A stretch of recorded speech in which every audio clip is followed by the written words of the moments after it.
Okay, hey, I'm going to walk through my handwritten proof of the rank nullity theorem, also called Theorem 6.19.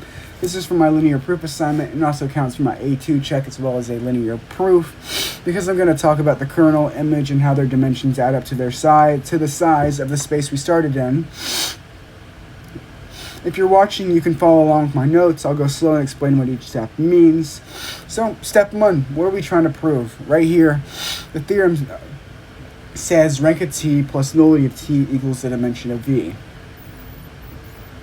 This just means the number of directions that go to zero, nullity, plus the number of directions that actually go somewhere, rank, equals the total number of directions in the space you actually started with, the domain. In this case, it's v. So now I'm going to prove this by building up each part. So let's go ahead and start with our step one. Let's say the dimension of the space v is equal to n. Then I looked at the kernel. That's all the stuff that gets sent to zero. And let's say the kernel has k basis vectors. Right here, v of 1 goes up all the way up to v of k, which is the nullity of t, which is equal to k. I then added more vectors to that set, so now I have the full basis for our space, the vk plus 1. That is what has been added.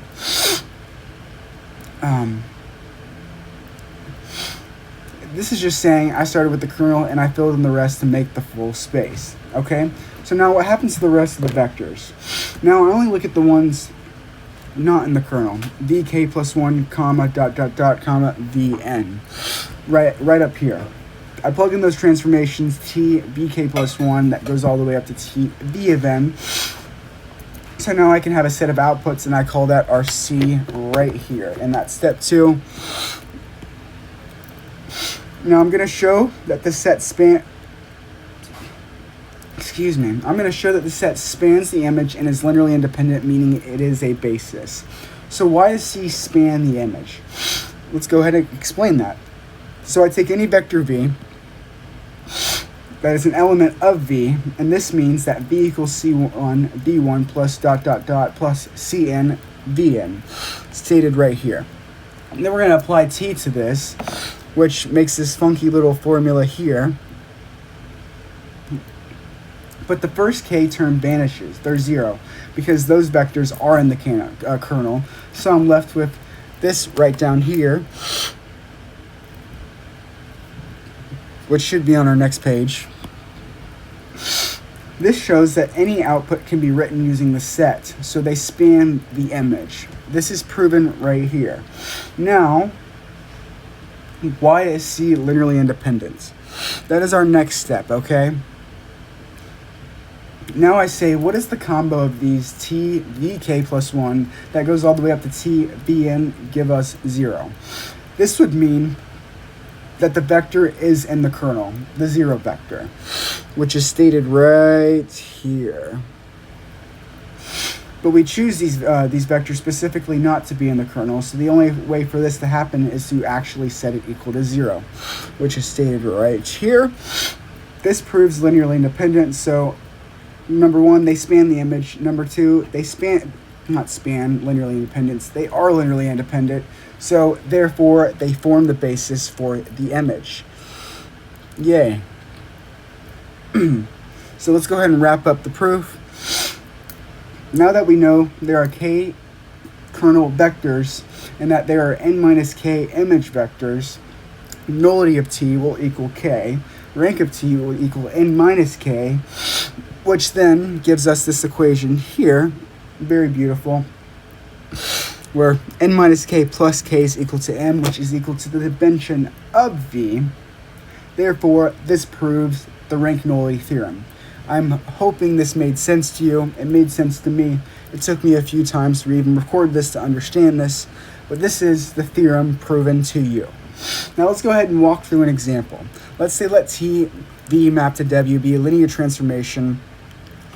My English is really bad here, where the dimension of v is equal to 8. Okay? And the dimension of the kernel of t is equal to 3. Now, do note that the dimension of kernel of t is also equal to the nullity of t. So we are already given what our nullity would be in this problem. So we can already write that down. nullity is equal to 3. Now, I want to manipulate the equation so that we can actually solve for what we want. So we set rank t equal to the dimension of v minus nullity of t, which is 8 minus 3, which is equal to 5, which gives us our rank. So therefore, we want to prove that this is correct. So we will flip around the equation to actually be what it originally was, manipulate it back. So rank of t plus nullity of t is equal to 5 plus 3, which is equal to 8, which therefore gives us our dimension, and we have proven that the theorem checks out for this example here. Now, to give you where I got all of this, this is my task 3. This was just task 2 done. I can go through another example, which I probably will. I got all this information from our textbook, page 486, if I am not mistaken, and there's an example right above it that we will go through here in a second. Yes, so this is this here. Actually, let's go through that other example.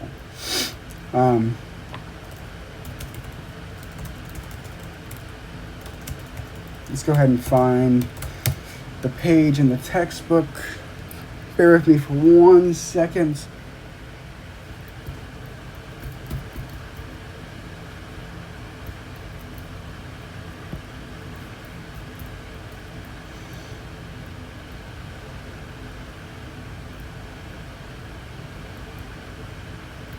Okay, we found it. So let's say let t map. I just picked something out of my my own brain. So let t map from R5 to R3. Okay, and we'll say this is a linear transformation. Okay, and we're going to suppose that the kernel of t has the dimension of 2.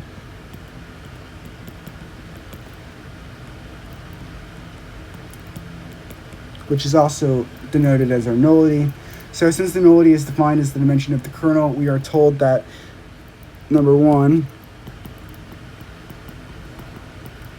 nullity is equal to, not 0, excuse me, 2. And our dimension of v is equal to 5, since our domain is equal to 5, or right here.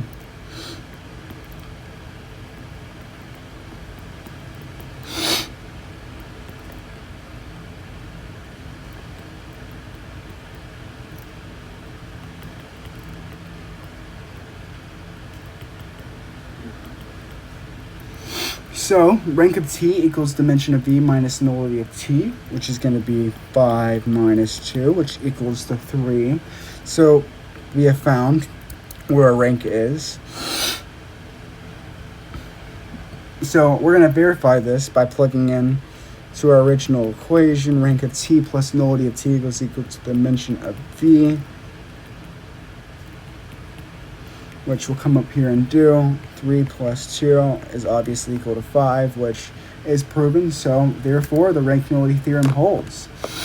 Thank you for listening.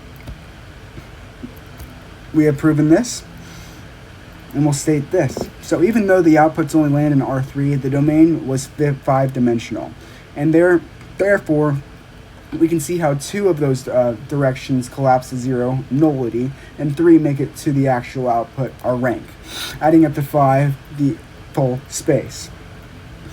Thank you for listening.